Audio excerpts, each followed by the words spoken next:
guys, today's video is sponsored by the OneFootball app. If you haven't done it already, head down to the description before this video starts, click the link and download it completely free of charge on iOS or Android. Hello everybody, welcome back to another episode of the Charlton Athletic Career Mode. We have a transfer extravaganza type episode today, so do just be aware that I'm not going to get into a whole lot of actual football today. I might still play a match, it depends how much transfer business we have to sift through. But if you were tuning in for the last couple of episodes, you will know that I was toying around with the idea of a takeover, a financial takeover. I allowed you guys to vote for it on whether we should do it or not. And now, of course, we do have that transfer money injected into the club because you guys did vote yes. And now we've got so many targets over in the transfer hub where we're going to go right now. And we need to get some players signed. So the way I'm going to go about this, in fact, before we do this, let's go over to the squad tab. Just have a look really briefly through the squad. So a couple of loan players that we have. Diaz from Manchester City. I know I think he's gone to Madrid in real life, but because we started this save file at the beginning of the season, he is on loan from Manchester City. We've also got Mavropanos, who is a loan player, and maybe one or two others, Colombato for example. Basically, we're just going to ignore them. And when I say ignore them, obviously, like, we can still use them if we want, but we need to strengthen those positions permanently and get actual Charlton players on our own books rather than considering these loan players as sort of, you know, squad depth. I hope that makes sense. Anyway, here is our budget. We have around about 40 million, as I've said before, and we have a fair few targets to try and basically capture the signing of, depending on which ones we really want to get. So first of all, I think position wise, we're probably going to go for like one in each position. So maybe one defender, one midfielder and one striker as real first team prospects, and then maybe a couple of other, you know, we'll pepper the squad around with some other players, some other youth prospects. It's a very young squad we've got at the moment, but the way FIFA works at the moment, you really do need to just buy the talented youth players. So we'll see how we go. Let's start the transfer, as I've called it, extravaganza right now. So first of all, actually, I've just seen this. So a £12.5 million valued player, Daniel Sturridge, one of my favourite players of all time. I love this guy. Apparently he's gone to Southampton in real life. Now, he would be a really good player to get if and when we do get up to the Premier League next season. It was obviously very much more likely now that we will, with all this money that we've been given. But he is a player that we can just directly sign, and he would just be a great Premier League striker to have in our first season up there. I think he'd probably start for us in our first season. I'm not 100% sure how much of a high-rated striker we're going to have, you know, outside of Daniel Sturridge by then, but we'll try and get him ready for basically for the summer and to come in for next season. So let's try this. That's a fair offer. My client is happy with that. Wow, so Daniel Sturridge is in the club and ready to come to Charlton next season. That is going to be a huge player to have. Hopefully, like I said, when we are in the Premier League. Johnny Williams as well, remember, is also coming into the squad. So we are really getting busy with the signings. But now let's turn our attention to some players that we want to get in right now for this season to help us achieve promotion from the Championship. So let's just have a look. I haven't really broke this down properly yet. So let's like I said, let's have a look. So this guy here, Tayun Koopmeiners, I think I've said his name correctly. I'm not sure. He plays for AZ Alkmaar. He's a player that I've had on this transfer hub on the shortlist pretty much since the beginning of the season. So I don't know, I think that he's probably a player that we need to prioritise as well. Yeah, I think I'm quite comfortable with going for him. What's his value? 10.5 million. You know what? We can afford that. Let's go for it. Wow, okay, so we've managed to sign Koopmeiners for £12.5 million. They originally asked me for 15.2.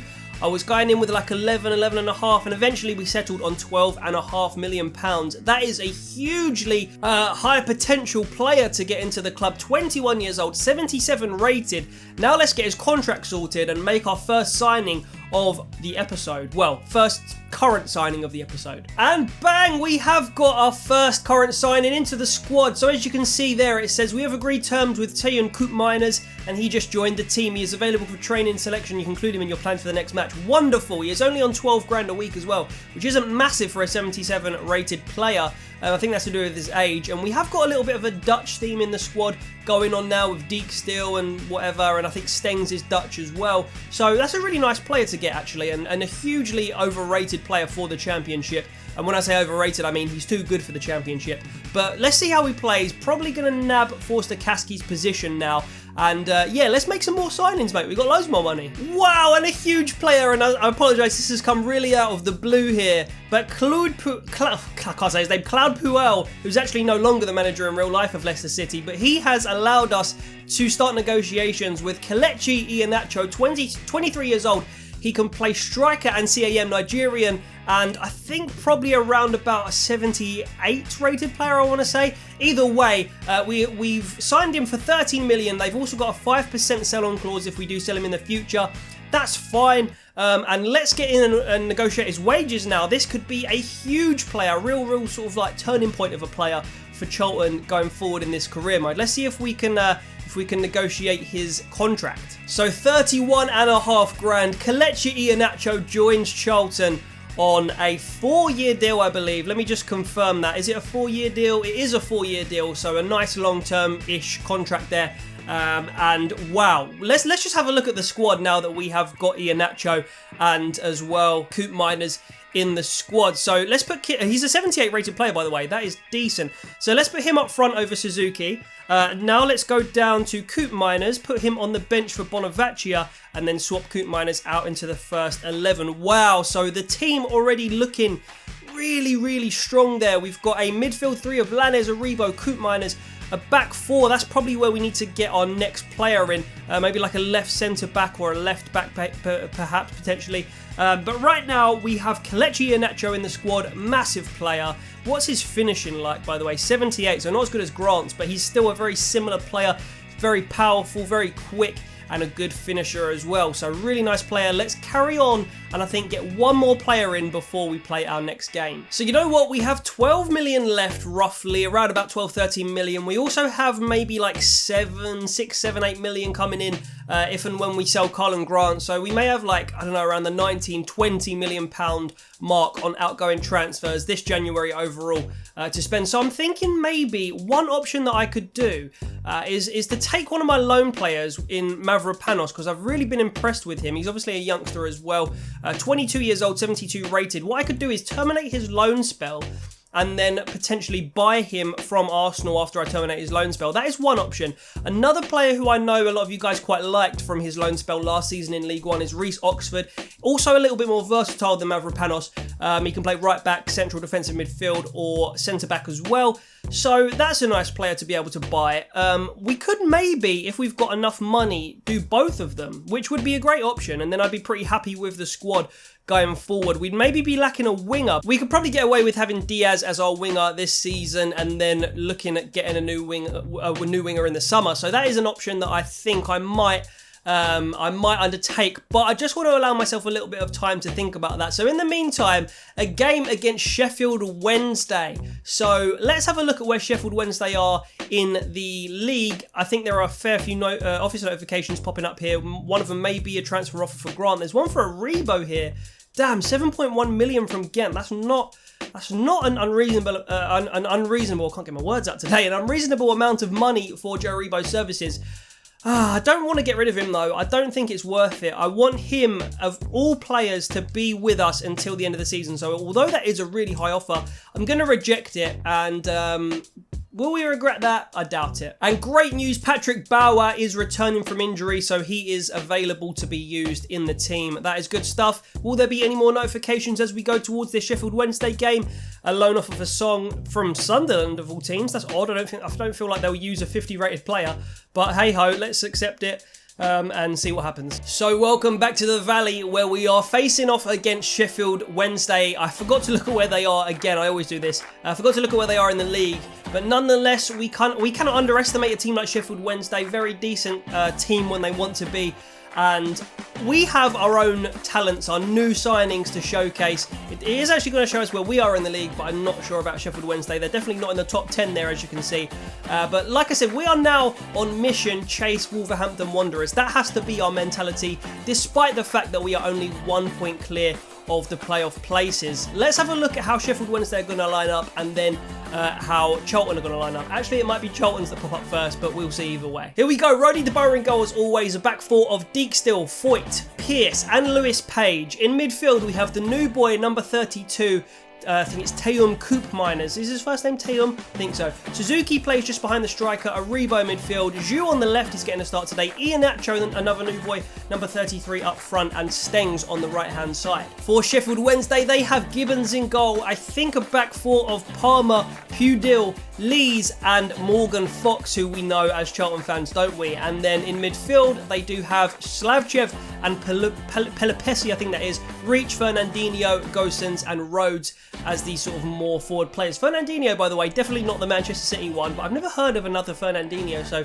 interested to see how he plays. Loose ball here picked up by Joe Aribo. It's Iheanacho, who already feels really nice to play with, just the speed of his touches. Aribo, it's going to be a goal here, surely, for Koopmeiners, I think that is, on his debut, pretty much like his 4th or 5th touch with Charlton Athletic, and he's put the ball in the back of the net in the 8th minute of the game against Sheffield Wednesday. Look at this, just a little bit of playing the ball around really simply, and bang, left peg, far left-hand corner. This guy is going to be good. Already feels a lot more powerful than Forster-Caskey, who, by the way, will not be forgotten. We'll definitely still use Forster-Caskey, but Koopmeiners off the mark already in his Charlton career. 8 minutes it took him. Here comes Rhodes out to Fernandinho on the right-hand side, who's going to take it slowly against Lewis Page, and he's managed to find Reach. A ball comes in, Deekstill's going to win that in the air all day long, and Lanes to get the ball away. Yuma Suzuki to Joe Aribo, who loves running at the defenders, and he's just about managed to get away with that. Cheese you, nice ball. Lewis Page on the overlap, and a pass inside to Suzuki, who chips it over to Lanes. Lanes has got to score this. Oh, it's a great save from Gibbons, the keeper. Here comes Sheffield Wednesday, their turn to attack again. Gosens on the left is getting decent bit of joy against Deekstill, but not in the air, on the floor certainly. Deekstill gets a block in there. Here comes Gosens, another bit of space for him, out to Reach. Passing football here, Aribo doing a nice bit of defensive work. Can we get this on the counter-attack? Zhu and Suzuki do really well. Iheanacho does well too. Lanes now probably going to have to find a perfect timed pass. There it is. Is Iheanacho going to get on his debut? Oh, I think it was just about offside. He did put the ball in the back of the net, Iheanacho, very convincingly. Look at this. Oh, a foot. A literal foot/foreleg over for the offside shout to be made. Gosens. Down the left again. Deekstill does well against him, and he has been 100% the most threatening player, but Deekstill has dealt with him well. Here comes Aribo, who's done nice bits of defensive work in this game, and that is the halftime whistle, guys. 1-0 the score. Koopmeiners with the opening goal for Charlton, the opening goal of his own personal Charlton career in this career mode. There are the EFL Championship halftime scores. Can I see how Wolves are doing? Are they even playing? They're currently drawing 0-0 with Sheffield United, so we might be able to claw some points back on them if that remains the same. But let's carry on and try and get the 3 points here at the Valley. Into the midfield with Yuma Suzuki. Suzuki, that's not the pass I wanted from him. Fernandinho plays it through. Look at this. Is that offside? Reach with the shot. De Boer with the save. Deekstill with the tackle to prevent any further damage. Deekstill's been my man of the match so far for sure. And now here come Charlton on the counter-attack. Joe Aribo's going to have to find Zhu quickly. Iheanacho manages to just about get the ball there. Suzuki cannot beat Pelupasi to the ball. How frustrating. We've lost the ball in a dangerous area here. Koopmeiners does well, gets the pass off as well, and gets the second bite. Here comes Yuma Suzuki looking for the through ball, perfectly timed, and it's going to be Diego Lanes to get the second goal for us. What a save again from this keeper, and that was all about the new boy Koopmeiners just driving us forward in midfield. He almost does it as well as Aribo, I'm noticing, and a great save in the end from the keeper, but unlucky for Charlton. Let's try and put this corner into a dangerous area. Lanes does, but it's headed away by Sheffield Wednesday. Here comes Reach down the right hand side, puts a tasty cross in there, and it's won in the air by Gosens, who, as I've said, I don't know if I've included the clips that I've said it, but he has been the best player for Sheffield Wednesday the entire game. And with 20 minutes to go, and Charlton were just really dominating Sheffield Wednesday all game, but failing to break through. And now Sheffield Wednesday get the equaliser through Gosens, and Deekstill poor in the air there. Don't know what he was thinking. He's been brilliant in the air, and he's been in control of Robin Gosens all game. But now it's 1-1, and we have a mission to do here. Oh no, here comes Sheffield Wednesday, and that is a second goal for Gosens, and they have stolen this game and maybe all 3 points here. Oh, that was just Deekstill's just asleep for like the last 20 minutes. Deekstill's just been rubbish. He was so good for the first part of the game, and now he's just been rubbish. Don't know what's going on, I'm fuming. Look at that, poor from Koopmeiners, and again, uncharacteristic for him this game. And then Gosens again, who is 100% the man of the match here, sticks it past the keeper. Come on, can we get the equaliser? Come on, Charlton. And that is the full-time whistle. I cannot believe how that game's gone. And I have not felt like this season in any of the games that I've played, where you just completely dominate the opponent and they grab two average goals. I mean, they weren't bad goals, but they were pretty much the only 2 chances that Sheffield Wednesday had the entire game. Honestly, the new boys did really well, and I would be really interested to see the stats here. Apparently it was quite equal, actually. In fact, they even maybe edged it. I felt like I had control of that game in the first half. The best player for us was Koopmeiners, an 8.5, Dijkstra with a 7.7. He fell asleep for the 2 goals. And the man of the match should have been Gosens, and it's actually Rhys who came off for them. Gosens, for me, though, was the man of the match. He got the 2 goals, and I think the assists must have come from Rhys and 1 from Maroya, the left back. So that is a really poor result, especially given the 2 new players that we've just injected into the team. And yeah, haven't really felt like this season, where you've just had a completely undeserved loss at home at the Valley. So that was a tough one to take, really. So our third sign-in post-takeover, and I have managed to get the services of Rhys Oxford into the club. 70 rated, he hasn't changed, I don't believe, since our last loan spell with him last season towards the back end. Centre back, right back, and CDM are the positions that he can cover for us. We got him on a 20 grand a week wage, which is quite a lot for a player of his sort of age and rating. 5-year contract though, which is really good, and he is a youngster, again another young player. We're going to really struggle deciding which players to do the training drills with, but a great signing, and he will provide competition at the back for some of our current defenders like Foyt and Pearce, etc. So nice signing. We now have a game which I'm going to end off today's episode with against Mansfield. Now after this, you guys can tell me what you want me to do with the remaining transfer budget. I'm feeling like getting Mavropanos in permanently to the club. I don't know what you guys think about that. I think that would be a very sensible way to spend the money. I know we have quite a lot of centre-backs, but Pearce and Webber, I'm looking to probably ship both of them at the end of this season, because they just won't really be good enough for the Premier League in terms of their ratings. We've got a Rhys Mousset final rating 72. We could maybe look at getting him. There are so many players that we could consider. I will sort of go through the transfer hub to just as the very last act I do in this episode. But now for the Mansfield game, I am going to rotate my squad. Mansfield are a team we did actually play in the FA Cup at the Valley this season, so that's a coincidence, isn't it? And I think we did actually beat them. Was that the 5-0 game? I think that may have been 5-0. But I'm going to mess around with the squad and we'll see how we line up for this one. So here we go. We've gone for a very mishmashy lineup, as you can see. De Vecchi in goal, Solly, Webber, Sarr and Earl at the back. I won't read it all, you can just see it there. Lyle Taylor comes in up front, and we are giving a start to the young left winger Song, only 53 rated, but very highly rated. There's already been 2 goals. Forsakaski for us, Graham first for them. It's 1-1 currently. Hopefully we won't have to go to a replay against Mansfield. That'll be a pretty poor show on our part.